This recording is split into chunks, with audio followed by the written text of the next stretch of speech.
বাংলাদেশের সাবেক প্রধানমন্ত্রী, বাংলাদেশ জাতীয়তাবাদী দলের চেয়ারম্যান, তিনবারের সাবেক প্রধানমন্ত্রী দেশনেত্রী বেগম খালেদা জিয়া দীর্ঘদিন যাবৎ অসুস্থ আছেন এবং অসুস্থ ছিলেন।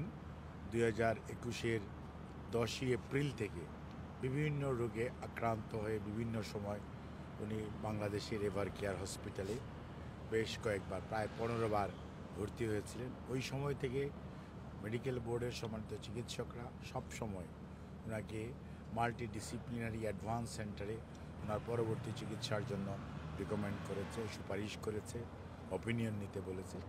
বিভিন্ন কারণে আপনারা জানেন, সেই কারণ নিয়ে আমি এখন কিছু বলতে চাই না। 5ই আগস্ট অর্থাৎ 36শে জুলাইয়ের পরিবর্তনের পর যখন দুঃশাসন, অনিয়ম পালিয়ে গেছে, তখন দেশে যে ন্যাচারাল ল সেটা যখন এস্টাবলিশড হয়েছে, তখন উনি কোর্টের মাধ্যমে ওনার যে আমরা সবসময় বলতাম ষড়যন্ত্রমূলক মিথ্যা মামলা, সে মামলাগুলো সবই খারিজ হয়েছে।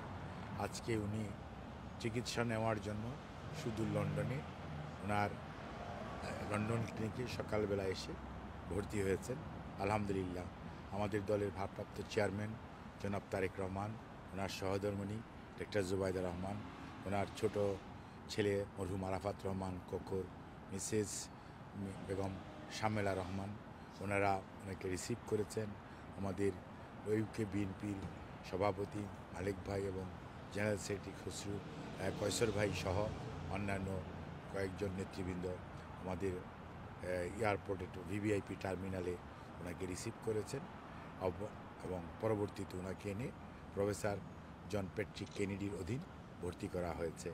এবং ওনার সাথে বাংলাদেশ থেকে ওনার মেডিকেল টিমের প্রধান চিকিৎসক professor doctor FM Siddiqui, professor doctor Shahabuddin Talukdar, professor doctor Nuruddin Ahmed, professor doctor Zafar Iqbal এবং ডক্টর আব্দুল আল মামুন সহ ওনার ব্যক্তিগত কর্মকর্তারা কয়েকজন ওনার সাথে এসছেন এবং ওনাকে এখানে জন প্যাট্রিক কেনেডির অধীন ভর্তি করা হয়েছে। ভর্তি করার পরে স্বাভাবিকভাবেই প্রায় 12 ঘন্টারও বেশি, 15 ঘন্টার সময় উনি জার্নি করেছেন। বাসা থেকে বেরিয়েছেন রাত্র 8টায়, সন্ধ্যা 8টায় এবং পরবর্তীতে এখানে পৌঁছতে লন্ডন টাইম 9টার সময় উনি এখানে পৌঁছেছেন। কাজে একটা দীর্ঘ সময়ে উনি স্বাভাবিকভাবেই জার্নির যে ক্লান্তি, অসুস্থ মানুষ সেটি তো আছেই।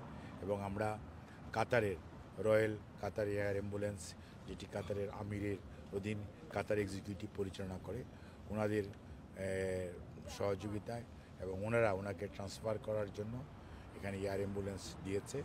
আমরা ওনাদেরকে ধন্যবাদ জানাই, কৃতজ্ঞতা জানাই যে ওনারা আমাদেরকে আল্লাহর অশেষ মেহেরবানি যে ওনার প্রতি যে সম্মান দেখিয়েছে, সেই জন্য আমরা ওদেরকে ধন্যবাদ জানাই। সবাই এখন জানতে চাচ্ছে কি কথা হয়েছে, ডাক্তারদের সাথে কতদিন থাকতে হবে, ডাক্তারদের সাথে আপনাকে বুঝতে হবে উনি এসছেন এই হসপিটালে ভর্তি হতে হতে সব ফর্মালিটিস কমপ্লিট করে আজকে সকাল প্রায় 10:30 বেজে গেছে। ডাক্তার এসছেন, ডাক্তার ওনাকে পরীক্ষা নিরীক্ষা করেছেন। আমাদের ডাক্তারদের সাথে, বাংলাদেশের যারা ডাক্তার ওনাদের সাথে তারা বসে ওনার রোগ সম্পর্কে, অর্থাৎ দীর্ঘ 4.5 বছর যাবৎ উনি যে ধরনের বিভিন্ন রোগে আক্রান্ত ছিলেন প্রতিটি বিষয়ে ওনারা জানার চেষ্টা করেছেন এবং সেই অনুযায়ী কিছু পরীক্ষা নিরীক্ষার জন্য সবাই সম্মিলিতভাবে সিদ্ধান্ত গ্রহণ করেছে। এখন লন্ডন ক্লিনিকের সম্মানিত চিকিৎসক প্যাট্রিক কেনেডির অধীন উনি ভর্তি থেকে যে সকল চিকিৎসক, বিশেষজ্ঞ চিকিৎসকের ওনার পরামর্শ নেওয়া প্রয়োজন সেগুলি বের করে পরবর্তীতে আপনার আবারও আমাদের যে বাংলাদেশ থেকে মেডিকেল বোর্ডের সদস্যরা এসছেন তাদের সাথে আবারও আলোচনা করবেন। পরবর্তীতে ওনার চিকিৎসা ওই লাইনেই শুরু হবে এবং অলরেডি শুরু হয়েছে। এবং এখানে হাসপাতালে যে কয়দিন চিকিৎসকরা মনে করবেন ওনার হসপিটাল থাকা প্রয়োজন, ওনার একটা রিভিউ করা প্রয়োজন। কারণ আপনি দেখেন উনি দীর্ঘদিন অসুস্থ অবস্থায় হসপিটালে ছিলেন, দীর্ঘদিন ষড়যন্ত্রমূলক মিথ্যা মামলায় উনি কারান্তরীণ ছিলেন, যেখানে ওনার সুচিকিৎসা করা হয় নাই। যে চিকিৎসা প্রয়োজন সেই ব্যাপারে কোনো উদ্যোগ গ্রহণ করা হয় নাই। কাজেই ওনার একটা রিভিউ করা প্রয়োজন যে বাংলাদেশের ডাক্তাররা যে চিকিৎসা করেছে সে ব্যাপারে এখানকার যে ডাক্তার প্যাট্রিক কেনেডি ভূয়সী প্রশংসা করেছে, কিন্তু তারপরেও অনেক পরীক্ষা নিরীক্ষা আমাদের দেশে সম্ভব নয়।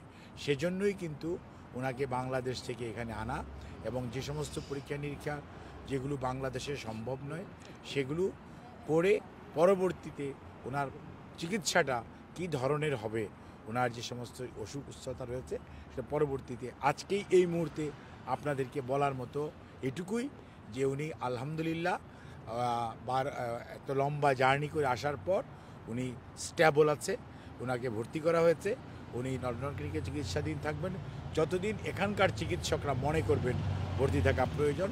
তারপরে উনি ওনার বড় ছেলে আমাদের দলের ভারপ্রাপ্ত চেয়ারম্যান জনাব তারেক রহমান সাহেবের বাসভবনে হয়তো উনি ওনার এখান থেকে ছুটি দিলে কয়েকদিন হয়তো ওখানে থেকেও উনি ফলো আপে থাকবেন, পরবর্তীতে সিদ্ধান্ত হবে। এটা আপনি এই প্রশ্ন এই মুহূর্তে অবান্তর এই সেন্সেই আপনি আগেই কোনো রোগ সম্পর্কে প্রেডিক্ট করতে পারেন না। এটা টোটালি আনপ্রেডিক্টেবল একটি বিষয়।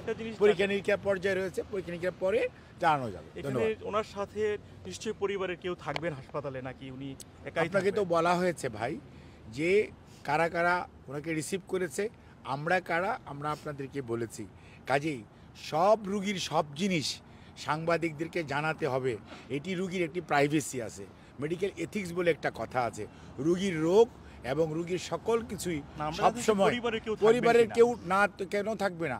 আপনি যদি দেখেন আপনি অসুস্থ হলে যদি আপনাকে দেখার জন্য আপনার নিকটাত্মীয়রা দেখতে আসে না, তো এখানেও উনিও তো একজন পেশেন্ট, ওনাকে কেন দেখতে আসবেন না? অবশ্যই দেখতে আসবেন। ধন্যবাদ। থ্যাংক ইউ মালিক ভাই।